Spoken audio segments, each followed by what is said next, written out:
I'm up here in the Angeles National Forest again, getting ready to do my second ever camping trip, and it's solo again. The first trip in May was also in Angeles National Forest, but that time it was at the West Fork Valley Forge campgrounds, and this time it's going to be at the campground at the Hoegees Campground. So I'm looking forward to that. Going to spend 3 days, 2 nights there. I'll hopefully get a chance to hike a couple of loops that are here, and just looking forward to this. This should be pretty awesome.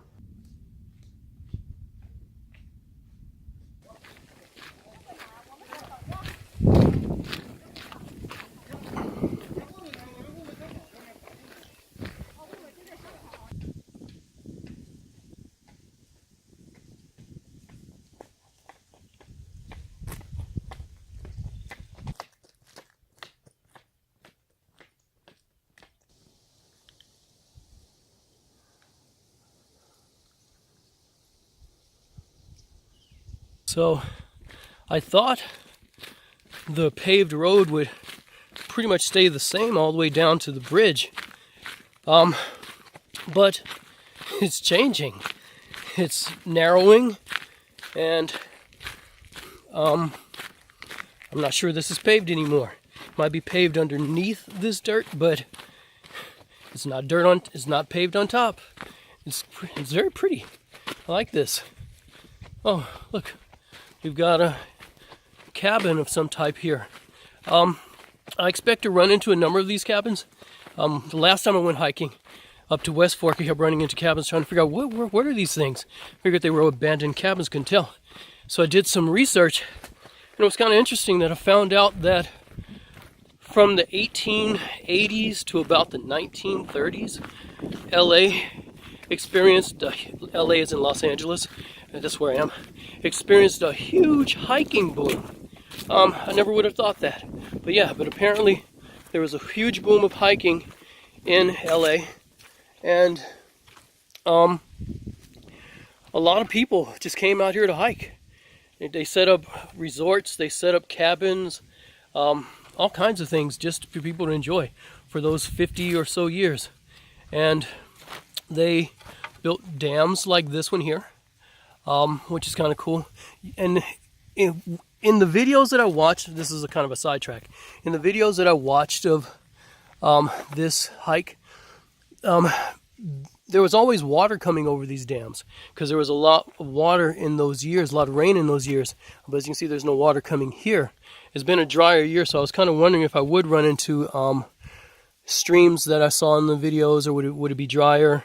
Would the dams be overflowing, or would they be dry? And well, it looks like this one at least is dry. I don't know about the ones that I'm going to see later on, but like I said, there was just all kinds of people that just flocked to the woods. They built resorts, they built cabins, they stayed here.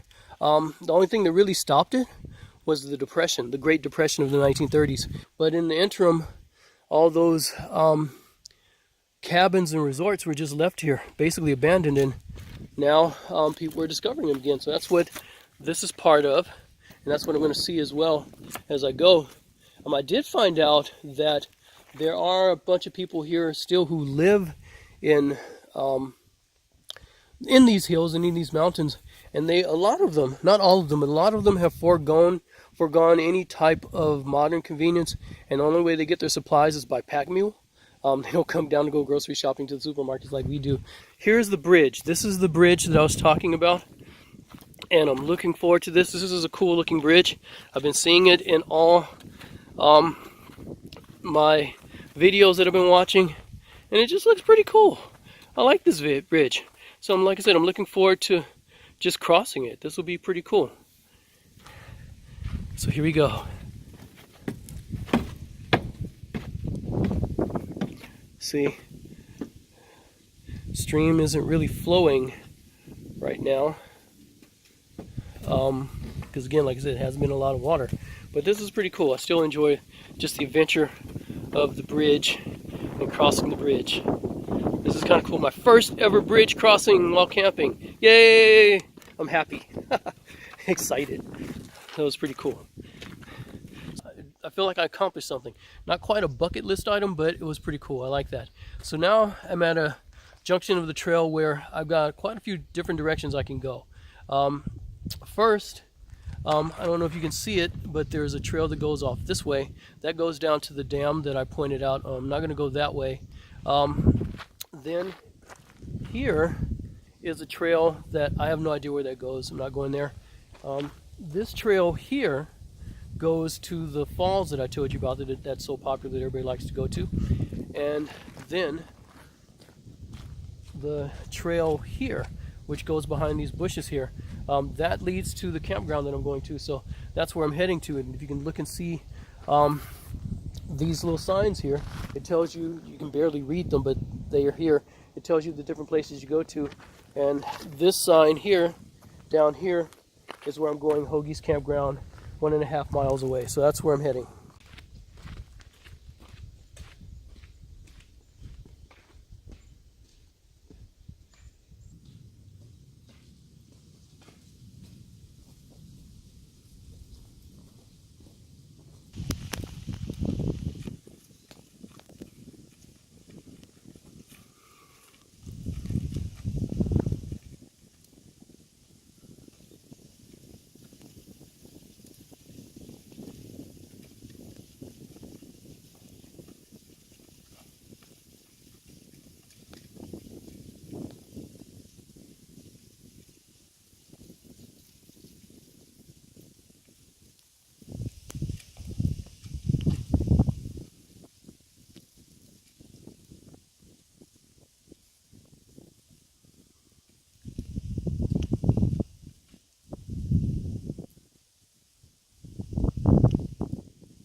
Oh, that was so cool seeing the mules like that. The backpack mules, just after I just finished talking about how there's 85 residents up here that get their supplies by mule pack.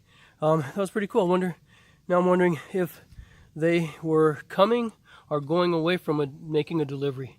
That's pretty cool.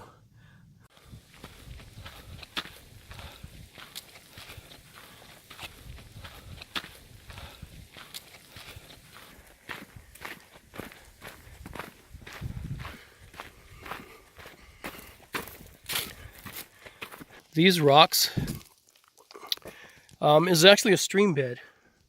If you are aware, about maybe a year and a half ago, California was in a severe drought, had been in drought for a number of years, just no rain falling whatsoever. And I watched a video of a guy who had done this hike about a year and a half ago, and he filmed this part, and there was just no water here whatsoever, none, because of the drought. And then we started getting some rain, and then about maybe a few months ago, there was another person who came through here, and they filmed it, and this place was just flowing with water. It was just water everywhere. You couldn't even see the rocks. They were buried under the water with so much. That's how much rain we've been getting. But since that time, we haven't been getting any at all. And so as you can see, it's dry again. And that's kind of how it goes in California. It rains and then it doesn't. And how the rain goes, so goes things like this. We either are bone dry or we've got water. And right now, we're not in a drought, but things are definitely drying up. Which is why the dam back there that I showed you, like I said, it had water before. And sometimes it does, but it didn't this time because it's not much rain. So pray for California that we get our water.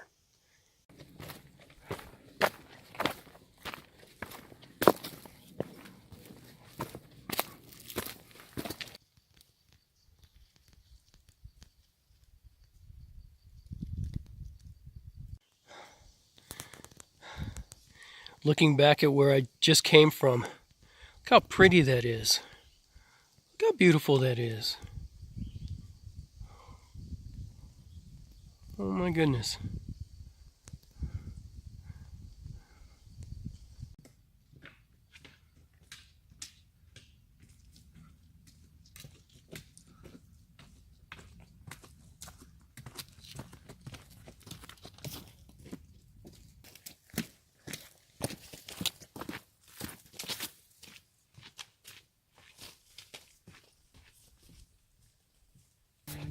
Okay, so here we're about to discover one of the mysteries of this trail. Dun, dun, dun, dun. Some giant hole here. Now, I don't think I'm going to go in there, but this isn't a bear cave. They think it's an abandoned mining shaft. I guess they used to do mining up in here, but it looks kind of cool in there, huh?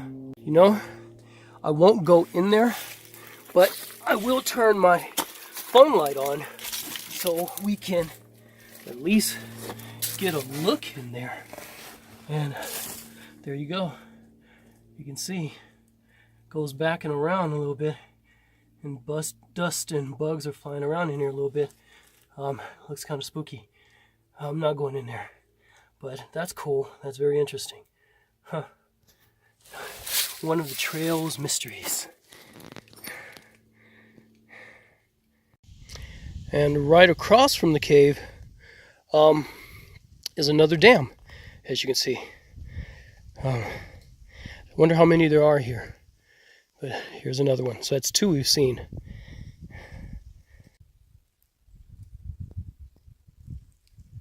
When I went camping last May to West Fork, early on in the trail, I ran into poison oak.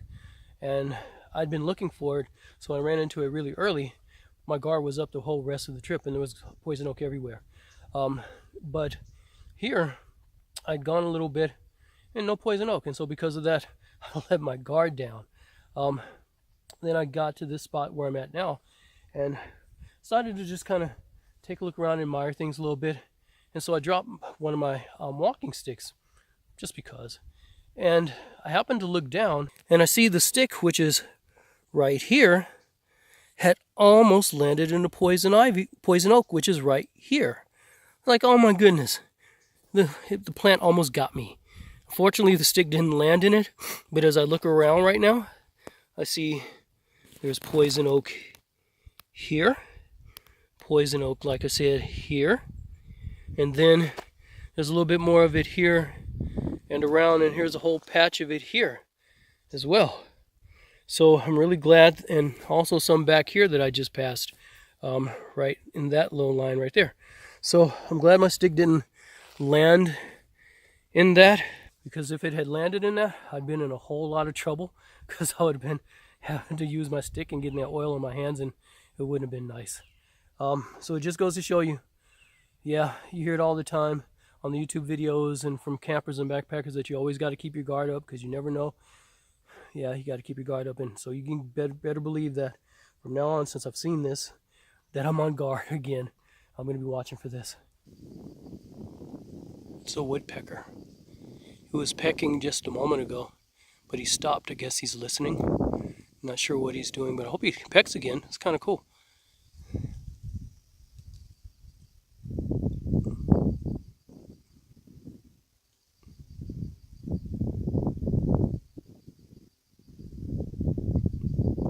Looks like he doesn't want to give us a performance. I thought he was stretching back a little bit to start hammering, but he's not. Oh well.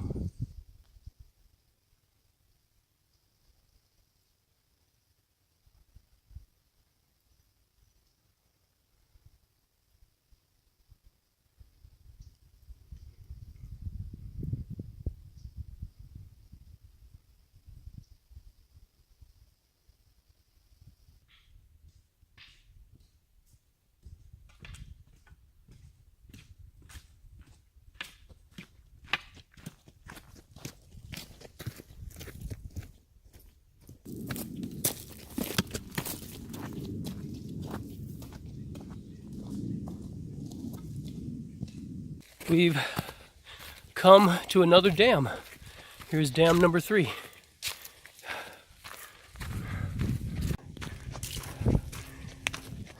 Here's dam number 4. Oh, and this little shelter looking thing here, which is not a shelter, unless you're really, really, really tiny. These are emergency call boxes. That's kind of interesting. Because again, the last hike that I went on in West Fork, they didn't have these. So I guess it's here because there's a lot more foot traffic that goes along this trail than the one that I did to West Fork. This is the second one, maybe the third one that I've seen. It looks lived in. So it must be interesting to have hundreds of people, hundreds and hundreds of people during any given month going past your property and past your window. Seems to me like you want to get away into the woods to get away from all that. But I don't know. Maybe they're rentable and not just something that people live in as their own. Dam number 5.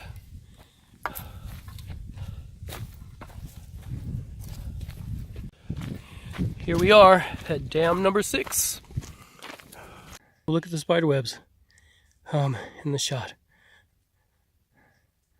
I've come across another house here, and I think my wife will love this one because not only does it look lived in, but it's got all the plants here hanging there. She wouldn't like the fact that they're dry like that, but she will appreciate the fact that they're trying.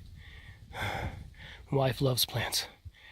So the number one biggest difference that I've seen between this hike, this trail, and the trail that I did in May for West Fork, by far, is the lighting.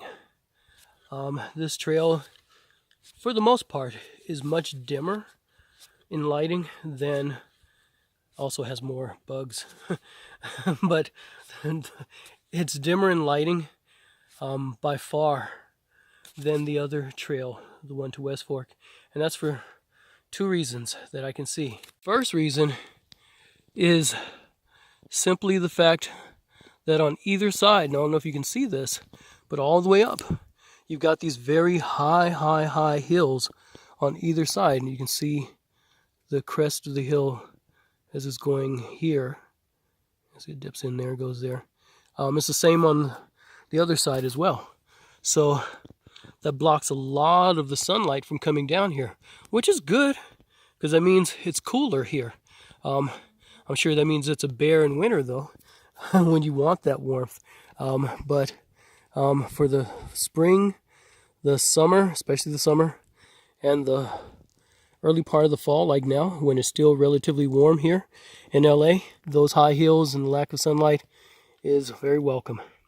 The second reason, besides the high hills that makes it so much dimmer here, is there's so many more trees here than there were on the trail to West Fork. Don't get me wrong, there were spots and patches where there were a lot of trees, but for the most part, they were spaced far between, and then between the patches there was a lot of open ground.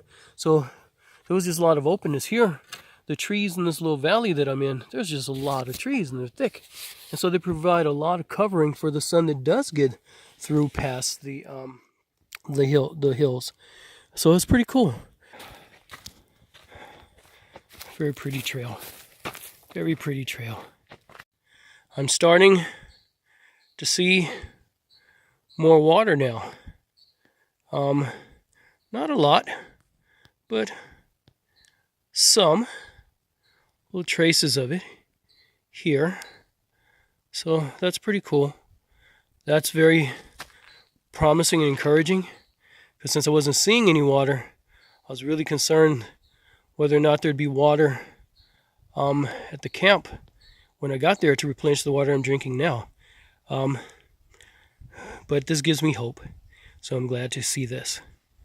Yay for water. Thank you, Lord. Oh, cool. Well, wouldn't you know that just up the bend, just up a little bit from the bit of water that I showed you, is the camp itself.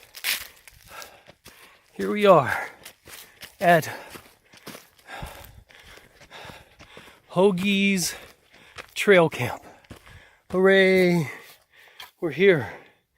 And there's one of the campgrounds there. There's supposed to be 14 here, one resource I read said 15, but 14's okay. I won't mind if there's one not here. But let me scout it out and see what I can see here. See where I want to pitch myself. So I've scouted out everything, gotten the lay of the campground, and picked my site. I think I'll be okay here. I think I'll like it here. I liked the West Fork Campground a little bit more, because again, a little bit more solitude, but that's okay, because right now I'm the only one here besides another group that's here. Let me give you guys kind of a layout of this so you can see what's here. Right here is where I'm going to put up my tent. I've kind of got everything laid out already, just got to put it up. And then right down here is my picnic table, my fire pit, and then also a grill, which I didn't know campsites had grills. So it's kind of cool. I found out that what you do is you put a bunch of wood inside of there. There's a little door in the front of it there that opens. You put a bunch of wood inside of it, get it heated up really, really well, and then the top is metal and actually is a grill. So you can put your meat on there, probably some tinfoil underneath just to make sure it's okay. You can also boil food there, so it's kind of cool. I didn't know they had grills, and then smoke comes out of the stack right there, but that's kind of cool. There are already some sticks for fire. When I got here, I'm going to collect some more. But that's my site. So this here and there, that's my site. And then there's another site right here. Again, picnic table, fire pit, and grill, which all of them have. All the sites have. Plus a place to put your tent, which I assume that's what this is here. And also here, before I go to show you the other sites, here's another dam. So 13 in all on this trip to get here. But this is normally supposedly a river running through here, but as you can see, there's no river here right now. It's just completely dry. The only water that's here is that water that I showed you right before I got here. So I'll be replenishing my water there, since there's no river here, because again, it's been a dry year so far. So no water here for now, but this is a good trip. So again, that's the second campsite here. And then there's this huge, massive tree that fell down here. And there was a campsite here, but it looks like the tree fell down in the middle of the campsite, because you can see the grill there, but the table and the picnic table are gone. So that's gone. But again, and then by the looks of the trees that are next to it, as you can see, they don't look like they're in very good shape either, from the way those insides look. But anyway, that's that's campsite number, I guess we'll call it number 3, even though it's no longer here. And then of course you can see there's a group camped here. I don't think they're here right now, because I haven't seen anybody since I've been here, and I've been here a little bit setting things up. But that's campsite number 4. This, as you can see right here, shows that there is a trail out of here. This is not the one I came in, it's another one that goes out. I might be using that tomorrow just to go explore. But again, campsite number 4 here. And I guess campsite number 5, because I'm seeing there's 2 picnic tables here, unless they carried one over. I don't know. So, and then we go over here, and there's a campsite here. So this is campsite number 5. Looks like there should be something here, because it's a nice space for it, but it's empty, so there's nothing there. But again, number 5 is here. And then number 5 is kind of interesting, because it has a grill here, but it also has a grill there. So I guess this is where you come if you really love grilling your food. So that's number 5. And then we go back up here.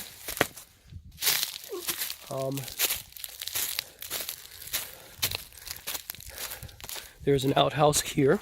There's 3 outhouses here, and you can see there's 2 back up that way. So there's 3 altogether.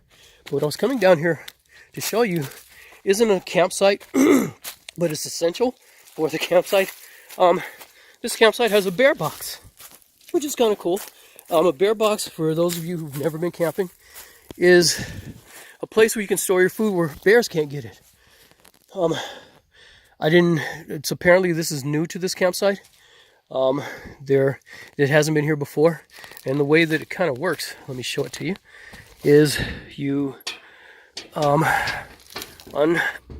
whoops, kind of hard to do one-handed. You unhook that, you unhook that, and then you pull it down, and as you can see, people already have some food in there. I'll be storing mine there too. And the box is anchored down and pretty indestructible, so that way a bear can't get your food. Which is pretty cool, because if you remember from the last trail that I hiked, I had to hang my food in a bag, in a tree. I mean, I'm sorry, it was in a bag, but in a tree. And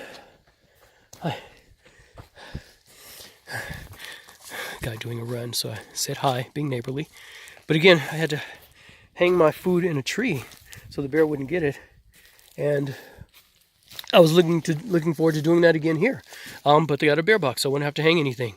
The other thing that's kind of cool that I wanted to show here is this.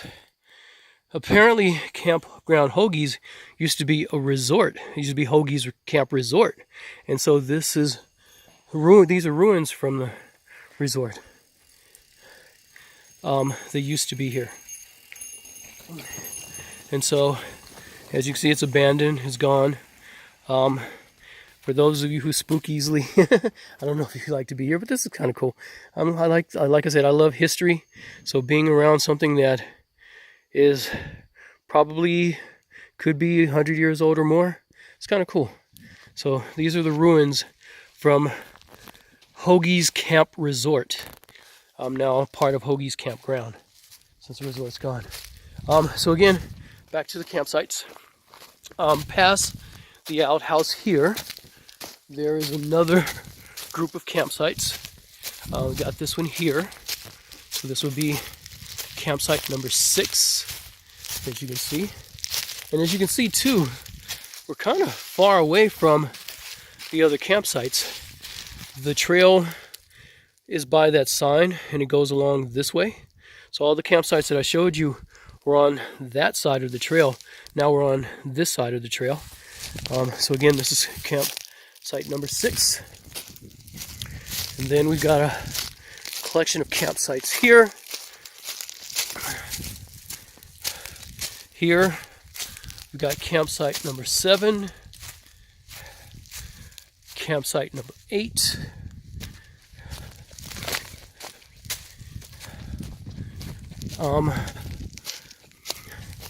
campsite number 9, except campsite number 9 doesn't appear to have a grill, so I guess 8 and 9 share the grill. And then number 8 doesn't appear to have a fire pit, so I guess number 8 shares a fire pit with either number 7 or number 9.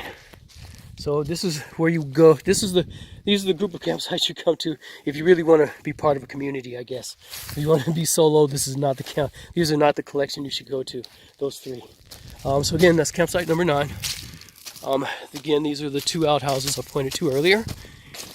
This is campsite number 10. You can see they've got their fire pit and grill. And then we're coming up to campsite number 11 here. So that's 11. And then here comes campsite number 12. We've got the picnic table and the fire pit. And then the grill here. And then we come back to my campsite. So as I said earlier, I read in the resources that I had that there were 14 or 15 campsites here, but I only count 12. And then if you discard the one where the tree fell in the middle of, I only count 11. So I'm not sure where the missing campsites are.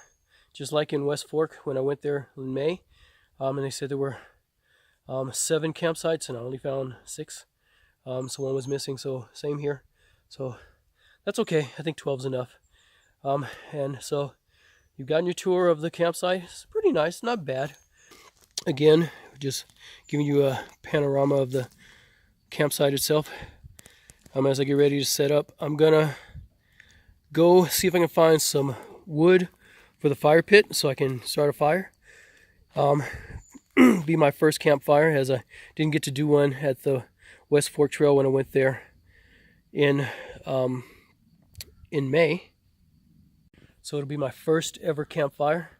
Never had practice doing one, so I'm looking forward to seeing how I do. Hopefully I can actually get it going and not do any damage. Again, this is only my second time and I've never done a campfire, so it was my first time doing that. So I'm looking forward to that. I also want to get some food because I'm a little bit hungry. I'm just a little bit late in the day. It took me a while to get here because I was sightseeing. Wasn't doing a forced march to get here, just enjoying the time, stopping, enjoying this, enjoying that. So took a little while to get here. It's a little late in the day. Sun is still up. Probably got maybe 3-4 more hours of it, but I'm hungry. I had breakfast with my wife when I was coming, when she was bringing me up here, but haven't had lunch. So I'm starved. I'll have to forgive the little white fuzzy stuff on my chin here. I noticed that I had some ash on my face and on my cheek, so I guess I must have touched some ash at some point until I used a baby wipe to wipe it off. And I guess that's the remains of the baby wipe. But anyway, no one cares because I'm out in the wilderness being rugged. That's what rugged men do. We wipe our faces with baby wipe and have remainder of baby wipe on it. So I'm rugged. So anyway, let me go find my wood so I can get my fire going. So for dinner tonight, I was thinking that as much as I like water, I do like water, but I really, really like it really cold, as cold as I can get it. And even though I do have water in my backpack, it's lukewarm from the whole day. And I was in a craving for, and I could drink it, but I was craving the really cold water. So I figured I'd come to find any source of water that I could that was running, that I could filter, because I figure if the water's running and it's still in nature, it's going to be cold. It's colder than the water I have. So I finally found this little stream right here. So first I'll take my filter pouch, try and get it under here and get as much water as I can to float into it and to go down into there. I'll have to do this a little bit at a time because there's no way, the way the pouch is laying flat like this, I can fill it up. So I'm going to try and get as full as I can and squeeze that out, and then fill it up again and get as full as I can again and squeeze it out until I can get a full liter of water. So now all I have to do is take this, screw it on like so, and take it and squeeze it in like that. So the water that's going in is filtered and drinkable. So that was a success.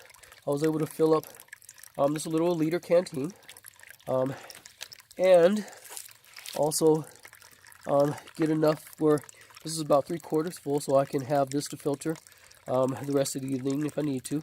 So it's pretty cool. I'm really thankful to the Lord that He helped me to find this little trickle right here to be able to get enough water out of it. So that's pretty cool, because right now things are bone dry in this creek bed. So for this is a blessing. This is a blessing from God. I'm very happy and thankful to Him for that. He's very good.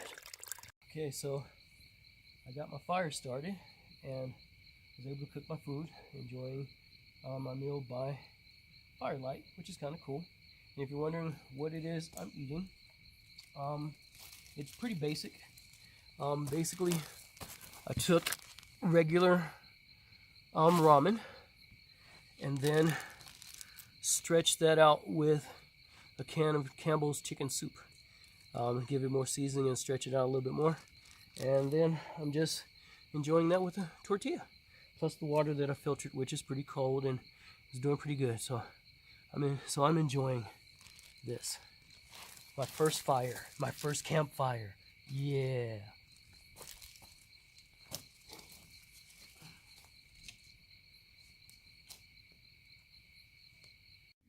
Well, the fire's out. Getting ready to try and smother these flames and douse it for good so I can get ready to go to bed. It's been a good day.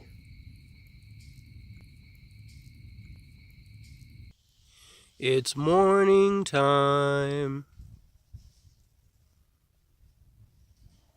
So this is what I have for my meals while I'm here. First, I've got enough oatmeal for breakfast today and tomorrow, along with brown sugar packets so I can sweeten it up a little bit. Plus, for a snack, just for the whole day and for the whole day tomorrow, I got trail mix here, and I can use some of the fruit from the trail mix to go into the oatmeal as well to sweeten that up as well. And then for lunch, I've got tortillas plus tuna salad, 3 cans of tuna salad, so I'll use that for lunch. And then for dinner, like I had last night, ramen plus Campbell's. Last night I had Campbell's chicken. This time I've got Campbell's beef, so that'll be for tonight. And so pretty much, and like I said, the trail mix for snacking on throughout the day. So I'm set for eating. Now it's time for breakfast because I'm hungry. So I'm gonna go ahead and fix up the oatmeal so I can have and eat that. And if you're wondering, why do I sound different than I sound yesterday? This is my morning voice. Takes a couple hours for me to get to my normal voice. In the morning my voice is just husky. A lot of times people think that I'm sick or something. I'm not. It's just the way my voice sounds in the morning. So welcome to my morning voice. Time for breakfast. To cook my oatmeal for the morning, I'm going to go ahead and use my cook stove, my camp stove, to get that going. Lighting a fire is fine and it's fun, but just takes a bit longer and I want to eat. So I'm going to go ahead and use my cook stove since it's faster. It's going to do that.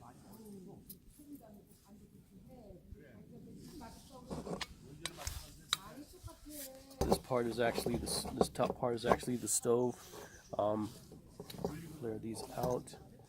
Then I take my pot and I put some water in there.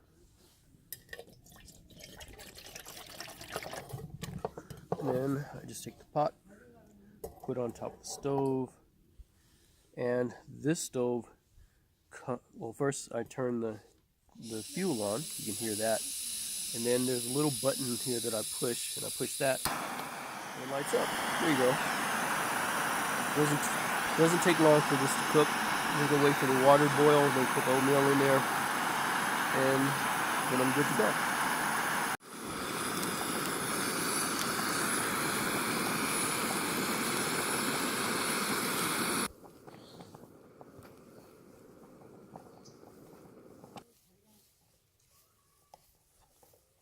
It's a little bit more watery than I like it, but that's okay. I don't mind that. It'll still be good. Yesterday, I really enjoyed the hike coming in here. It was really fun. I enjoyed it. It was really pretty. Just the scenery, and it wasn't a long hike, so it was very easy to do. As far as sleeping last night, I slept pretty good. I liked my sleep. It was pretty cool. But then waking up in this camp, I did not enjoy it at all.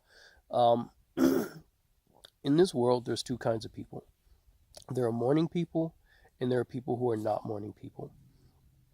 If you're a morning person, then you wake up full of enthusiasm for the day, just happy to see the morning, and you just, hi, morning, good morning day, hello, how are you doing? And you're just happy and excited, and you want to share your happiness and excitement with other people because it's morning, and it's wonderful, it's awesome, the birds are singing, yay, even if they're not singing, that's okay, it's still a wonderful day, yay, and that's cool.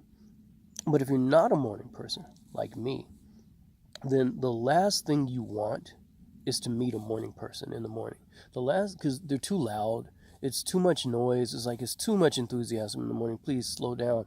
It's too loud. Please be quiet. I need quiet. I need to wake up. I can't. You're overwhelming my senses. And today, this camp in the morning overwhelms your senses. If you're not a morning person. If you're a morning person, you'll love this camp. If you're not a morning person, no, you won't like this camp to wake up in. When I woke up, it's about maybe 8:30 now. I woke up about 7, to the sound of just lots of voices in this camp. The voices in this camp carry like you wouldn't believe. It's like being in an echo chamber. I heard the sound of traffic, just lots of traffic in this camp because the trail goes through the camp. So I had trail runners running very close to my camp. I think I heard a trail bicyclist going by as well. And I woke up, and when I stuck my head out the tent, there was an elderly couple that had come and taken over my picnic table. So I'm actually eating at a different table because I couldn't eat at my table because they had my table. And I'm like, my tent's right here. Don't you see it? But apparently, I guess this territory is just do what you will and enjoy as you will. So they were there, smiling, laughing, and so I had their voices coming through my tent because they were just happily talking. They were a happily married couple, and I'm happy for that. That's cool. I enjoy seeing married couples that are happy, but just their voices were coming through the tent, plus everything else, and it was like, oh my goodness. And so then I had to make my way down to the bear box, find another table to sit, to eat at. While I'm sitting here, more people are coming through, more traffic's coming through. It's like, man, this place is busy in the morning. It's like being on a highway, in the middle of a highway, and just watching everybody go by. So it's kind of slowed down now, although some people are still coming through, but just that wake-up experience was not fun at all. Fortunately, I'm starting to wake up, so I'm starting to be cool with that. Not that I was angry or anything like that, but it's just like, oh, my ears, my mind, oh, it's too much. So, but I'm looking forward to the rest of the day, though. Doing some more hiking in the area, seeing some more beauty, just enjoying it, seeing some more nature. I'm hear some birds right now. I'm looking forward to a good day. It's about 10:45 right now. Getting ready to take off to do some hiking. Traffic slowed down quite a bit in the camp, but then picked up again. But that's okay. I'm going to be out pretty much the whole day.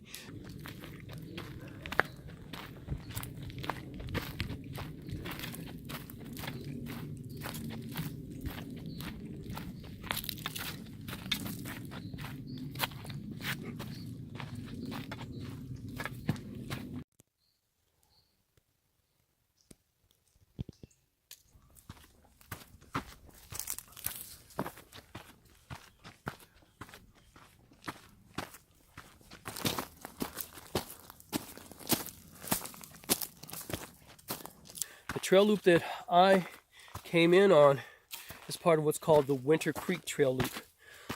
And I came in on the lower Winter Creek Trail. And tomorrow when I leave out, I'll leave out on the upper Winter Creek Trail. That'll take me back to where I started from, where my wife dropped me off. But just above where I'm camped at the Hoegees Campground, there is a place where the Winter Creek Trail connects to the Santa Anita Canyon Trail. And so I've actually decided to spend the day hiking that trail. So today I'm doing the Santa Anita Canyon Trail. I'll spend the day doing that. It's about an 8.5 mile trail. So hopefully I can do that and get back in time for camp. Get back to my camp before nightfall, which I shouldn't have a problem doing that as long as I don't stop too much, which is why I'm recording as I walk to save some time. And then I'll get back there this evening, and then, like I said, tomorrow I'll leave out on the upper Winter Creek Trail, so I'll have gotten 2 trails for the price of 1.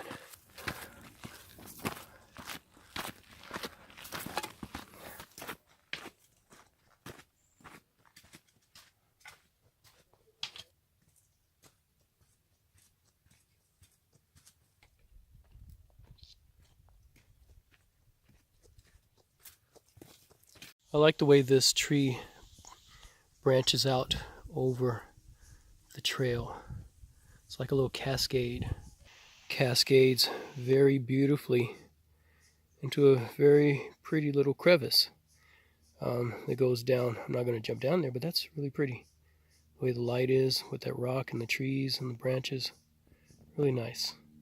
A little bitty offshoot to the trail that I was on that led to this awesome, magnificent tree.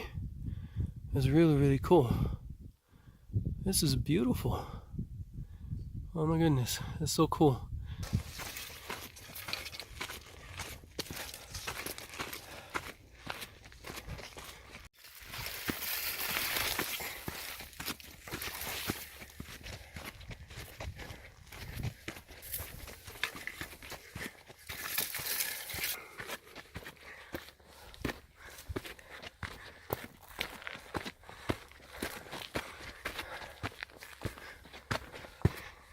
You see that hazy part just beyond the valley? Let me zoom in on that. That's Los Angeles. That's the city of Los Angeles. Obviously not downtown Los Angeles, but part of the city. And so you can see how close LA is to where I am right now. And that also explains why I'm running into so many people here on the trail. I haven't been filming the people, but I've been running into them for sure.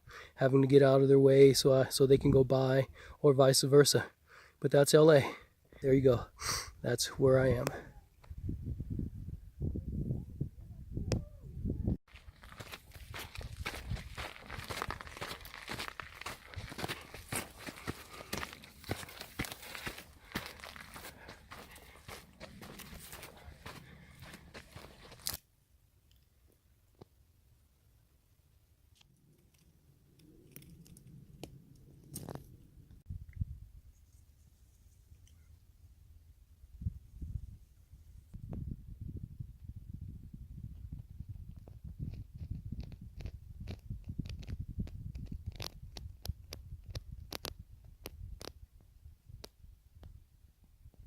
Here I am on the top of Mount Zion, the highest peak in these regions.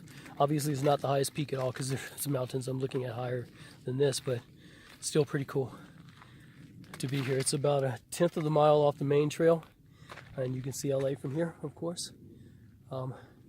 Pretty cool to be here. I would say the top of the world, but not quite. But it has a cool name, biblical name, gotta respect that. Mount Zion. All right, you guys, take care. So, I'm back at the junction where the trail from Mount Zion splits off, and that is the trail to Mount Zion that just came down. Like I said, it's about 1/10 of a mile from here to get to the top, which is pretty cool. I came up the trail that way from Camp Hoegees, and then I'm heading this way for the rest of the trail for the Santa Anita Canyon Loop. Here's a little placard. It's got some pretty cool information on it. And just below at the bottom here gives you a map. So you can see that I came from Camp Hoegees here, and now I went all the way here and here. And if you can see, the elevation gain at Camp Hoegees' elevation was 2,500 feet. Here it's 3,500, so I've gone 1,000 feet to get here. And then I go down another 200 feet to get to Sturdivant Camp, and then I'll loop back around to Camp Hoegees again from here. So a lot of climbing. Back in May, when I did the hike to West Fork, I was always wondering why it took me so long to do that hike.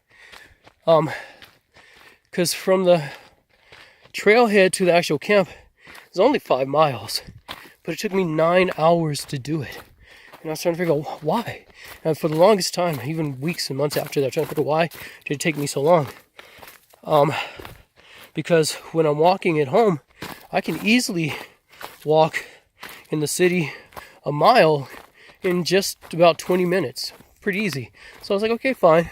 So I'm going to be in forest terrain, we'll be in the city. So let's double that.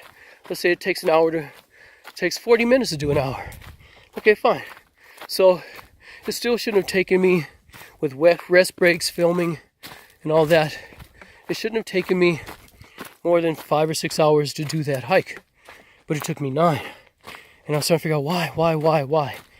And I've realized that there are two reasons why.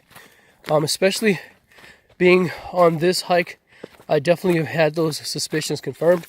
And the two reasons are, one, the biggest reason is I'm just not used to hiking elevation.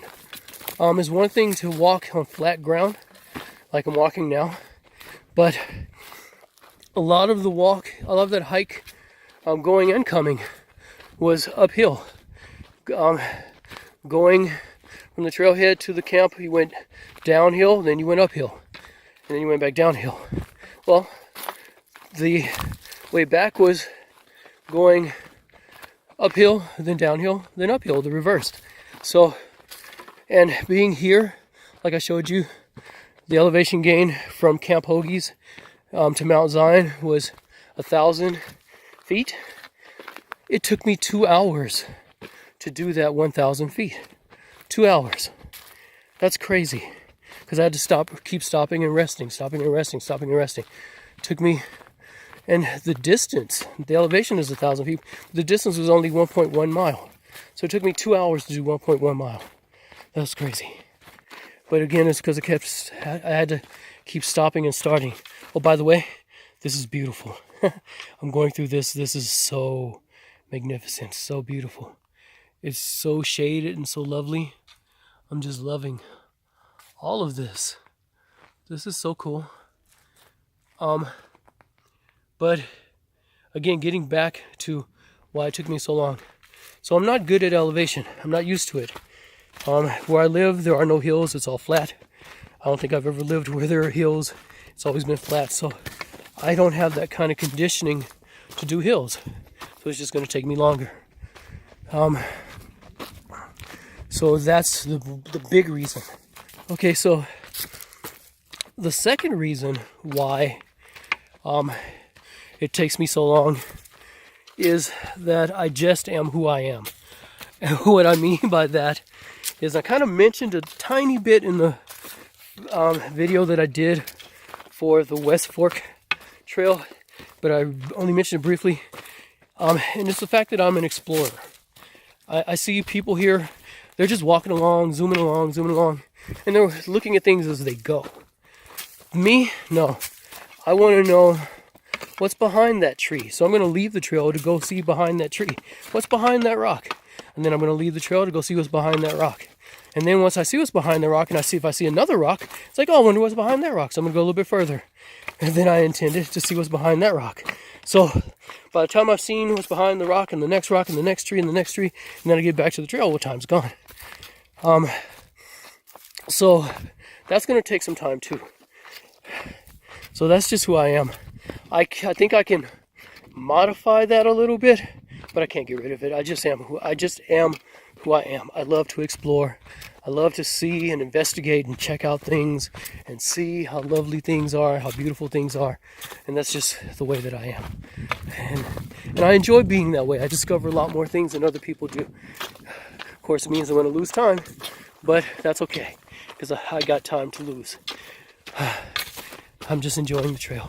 So now that I figured out the mystery of why did it take me so long, I'm fine with that. I'm cool with that. I just gotta try and do what I can to go a little bit faster, which means modifying, like I said, a little bit of the exploration and doing what I'm doing now, which is shooting as I go, shooting film as I go, rather than stopping and shooting like I was doing last night on the Winter Creek Trail and last May on the West Fork Trail. But anyway, mystery solved. My mind is at rest. This shot is for my wife. She loves ferns. She loves plants, period. She loves ferns. And these are awesome. There's a good row of ferns, as you can see, all the way down here. And they're very pretty.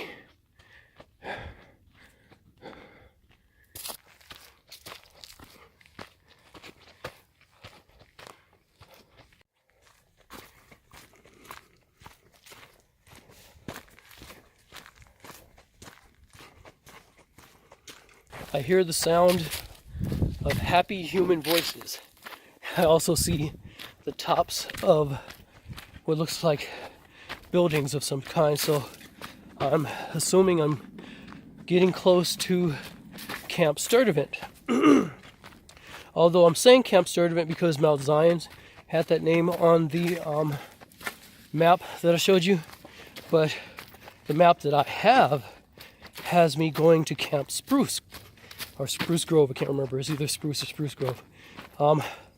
So I'm not sure what the camp name is, but we'll find out. I'm very close. So this is Camp Sturdivant. Don't know why it shows as Camp Spruce Grove on my map. I was able to talk to those guys there just to make sure I had my bearings right, that I was heading in the right direction, because the trail split in a couple different directions and didn't really have signs for a couple of them. So I'm like, what is that? So they were able to get me straight and get me going. So here I am back on the trail. I don't know if you can see this too well, but as I go away from Camp Sturdivant, I'm seeing a number of signs, and here's one of them that say, yes, this is indeed Camp Sturdivant. Now, unlike the camp I'm in, which is first come, first serve, for Camp Sturdivant, you do have to have a reservation, which is what I guess those people are doing. I guess they reserved it and they're just having fun and having a party, which is all the happy voices that I was saying before. Pretty nice sized camp. So if you feel like reserving and having a party out in the woods, come to Camp Sturdivant. This is another sign that I'm passing on the way out from Camp Sturdivant, so I'm looking back in the opposite of the direction I'm actually traveling. But this trail was created in 1893. That's cool. And the cabins are in 1903. Very cool. This is real history here. I love history. So what this sign is telling me, okay, there's two trails here. There's this trail, which is the one I'm going to take. But then there's another trail here. I don't know if you can see that. So there's that trail. What this is telling me here is that the campground that I stayed at last time in last May, if I take that trail, I'll get back there in 5 miles. It's kind of interesting. I'm so close to it. Interesting how close things are here. But anyway, that's not where I'm going. I'm heading back toward Chantry Flat. Not all the way, but just down to where the bridge was that I crossed. That's another 4 miles, so I should be able to get there. I'm going pretty good. Once I got out of the elevation, I'm moving very fast. And this is good. Because it took me so long to get to Mount Zion, I had assumed that, well, I had a fear, not an assumption. I had a fear that I may not be able to get back to my camp before nightfall. But now, since I'm going so fast, I think I can do that pretty easy. I'm coming up on another campground here. I wonder if this is Camp Spruce Grove or Camp Spruce, whatever it is. Other side of the camp, and definitely this is Camp Spruce Grove. So there you go. It looks like Camp Spruce Grove has an actual honest-to-goodness stream that goes by them that they can get water from. It's a pretty good little stream too. And Camp Spruce Grove is back up this way that I'm looking at now toward that dam through the trees. That's cool. I'm glad that somebody gets a stream out here, since we don't really have anything where we are. So thank God for them that they get water. Thank God for the water they get to have. But I'm still very thankful to the Lord for the little trickle that He gave me that I can filter water from. So I'm happy about that.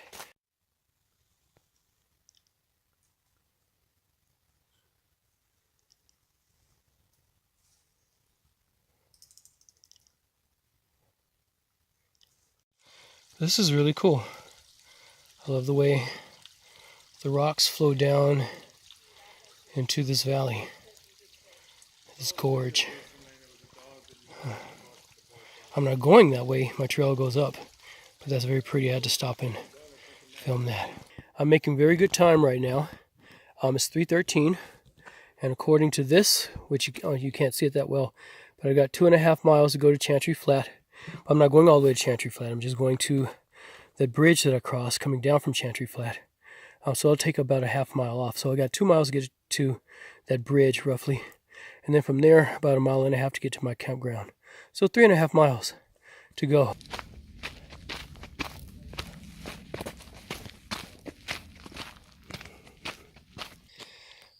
Coming up on the bridge now, the bridge that I crossed over yesterday. So from here, it'll just be another 1.5 miles back to the Hoegees Campground and my campsite. So that shouldn't be too bad. This is pretty cool. So again, I go back up that way. I'm looking forward to getting back now. I'm pretty tired. It's been a good long walk. A lot of uphills and downhills, but just long. It's been fun though. I just got back to camp a couple minutes ago. I'm so tired and my feet are so sore. I'm gonna rest up a minute. I kicked my shoes off just walking around barefoot right now because my feet need to breathe. They're tired. But I'm gonna rest a little bit, probably make up a fire. It's only about 5:30, so it's too early really for dinner. So I may hold off on the fire for like another hour or so. But I'll cut up some firewood though before that. And then after I make the fire, I'll make my dinner. And then probably turn in about maybe 8-ish or so. And then get ready to get out of here tomorrow. It's been a good day. It was a fun day. I enjoyed the day. It wore me out. But it was good. This is such a pretty scene outside my tent door with the lighting the way that it is. This is so cool to be able to open up the tent and look and see this first thing in the morning. So now I gotta go filter some water, make some breakfast, then pack up to get ready to leave, get out of here. So I'm in the process of getting packed up to get out of here now. Don't know what time it is exactly because since I don't have a signal here, I'm getting 2 different times. My lock screen on my phone says it's 8:18 in the morning, but when I get past the lock screen, the clock says it's 9:18 in the morning. So I'm not sure which one is really accurate. I think this is the weekend for daylight savings time here in America. So the 9:18, well, I'm not sure because I think in the fall you fall back. So the 8:18 may be right. I'm not really sure, but either way, I told my wife I'd meet her out of here at about 3 o'clock. So getting packed up, either way, I'll have, whether it's 8:18 or 9:18, I'll have enough time to get to her with ease, and that'll be cool. Today was much better to wake up to than yesterday. Yesterday, like I mentioned, it was just a lot of noise, a lot of traffic, a lot of people. Today, no traffic, no people. There were a couple runners that came by, but not really anything. I think the difference was that yesterday was Saturday, so everybody was off work and out of school, and so they were up here just having fun, whereas today is Sunday, so now either everybody's still in bed, or they're at church, or they're at home watching football games, American football, that is, for those of you who may be watching this not in America. So all those people are somewhere else. So then probably about maybe 1 o'clock, 2 o'clock, once church lets out and the football games start to go off, then maybe people will make their way here. Right now it's pretty quiet, and this is the way I like it. I like this. This is cool. So yeah, so just gonna finish up and get out of here. Oh, I forgot to mention that I do actually have company on this trip. Yeah, I have a companion, and here she is. My wife made me bring this. I didn't want to, but then she looked at me with those puppy dog eyes, and so I had to. So fortunately, she's been very good company. She hasn't been too talkative, except to remind me that she loves me, which is always nice to hear. So this is my company, my companion. Isn't she cute and adorable? Well, packed up, ready to get out of here. It's either 9:20 or 10:20, depending on which clock on my phone I look at. But either way, Like I said, I only have to get to the meeting point with my wife at 3 o'clock, so I should have plenty of time. Looking forward to it. Ready to go. It's been fun here. I've enjoyed it. It's been good.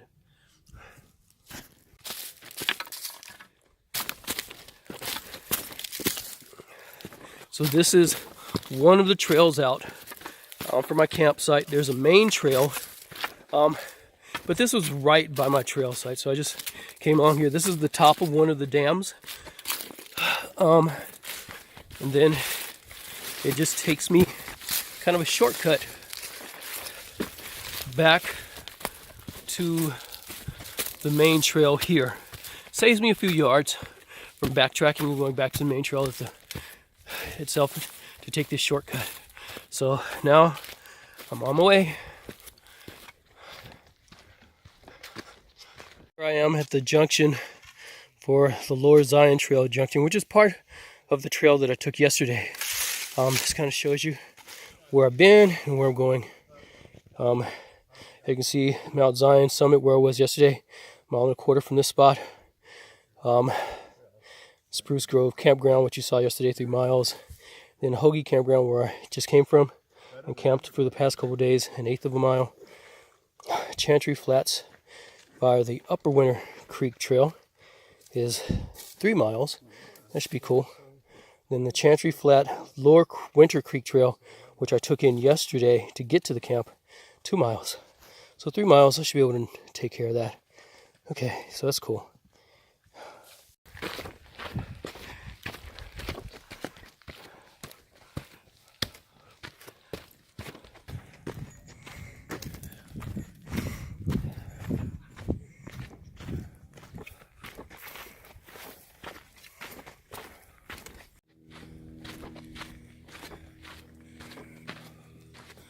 I like that rock formation up there. It's pretty cool. And there's that one as well. I like those.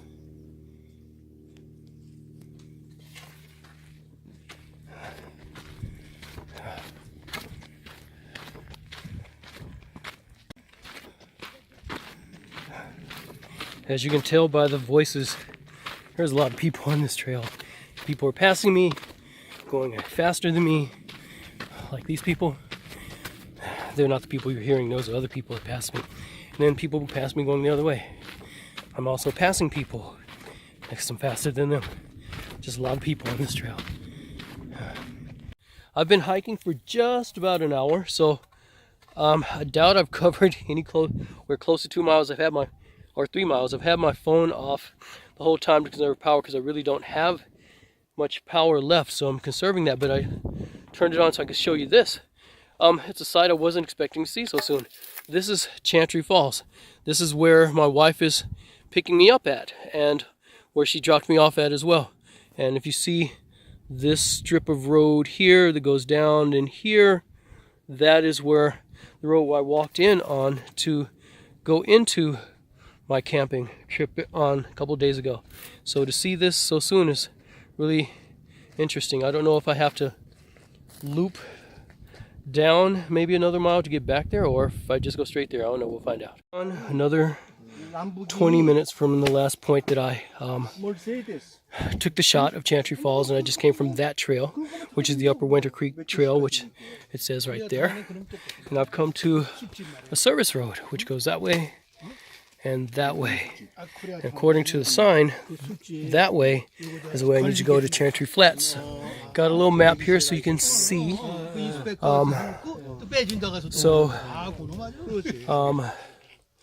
I'm trying to find where was it. Okay, so Camp Hoegees is up here somewhere. As you can see, it says Lower Winter Creek Trail here. I just came from the Upper Winter Creek Trail here, and I'm here now at this area. So now I just have to go down in there. Very short way to go.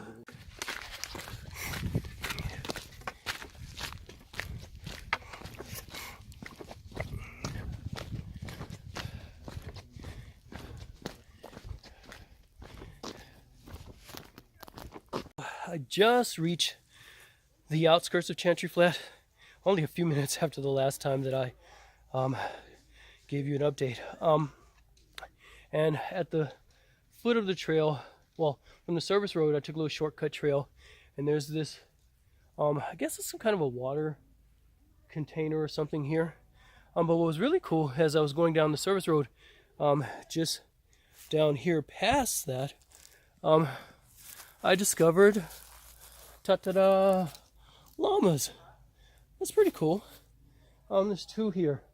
I'm not sure why they're here. Maybe they're pack animals. Chantry Flat is also known as Adams Pack Station. There's a station for pack animals, including mules, including goats, and I guess including llamas, that they use to pack things in and out. Like we saw those mules that first day. So it's kind of cool to see llamas. Hi, llamas.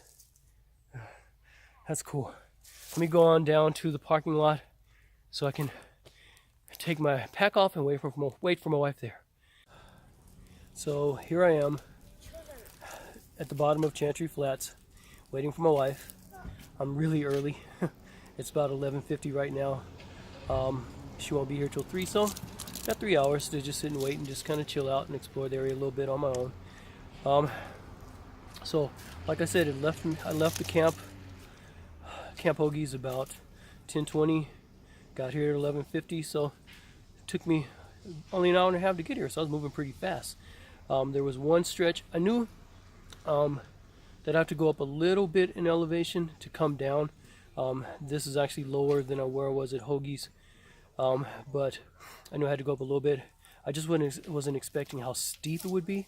So from when I first showed you the first junction to start going on the Upper Winter Creek Trail, not far from there, it was a massive, massive incline.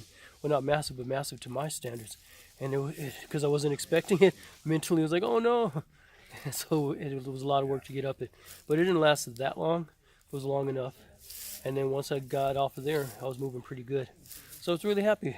That means I was going a mile for every 30 minutes, which is really good. That's much closer to what I'm used to when I'm at home walking. So that's cool to be able to get that fast, especially after West Fork when I was there in May, and it took me that 9 hours to go 5 miles. I think that's going to stick with me for a little bit because that was so slow, and that's just like, oh, it haunts me and pushes me too. So all in all, this has been a good trip. It's been a good trip, a decent trip, a fun trip. I enjoyed it. Just so many people, goodness, but it was very pretty. I'd love to come back here to do it once more after some heavy rains to see what it looks like when there's streams flowing and when it's really lush and green here. I think that'd be really cool to see. So I'd like to do this one more time, but not the whole loop. Just come up, maybe spend a night, go up to Camp Hoegees or to Camp Spruce Grove, because that was pretty nice up that way too. And just like I said, just see what it's like when there's lots of rain here and it changes what it looks like. It's a very good trip. Take care. Bye-bye.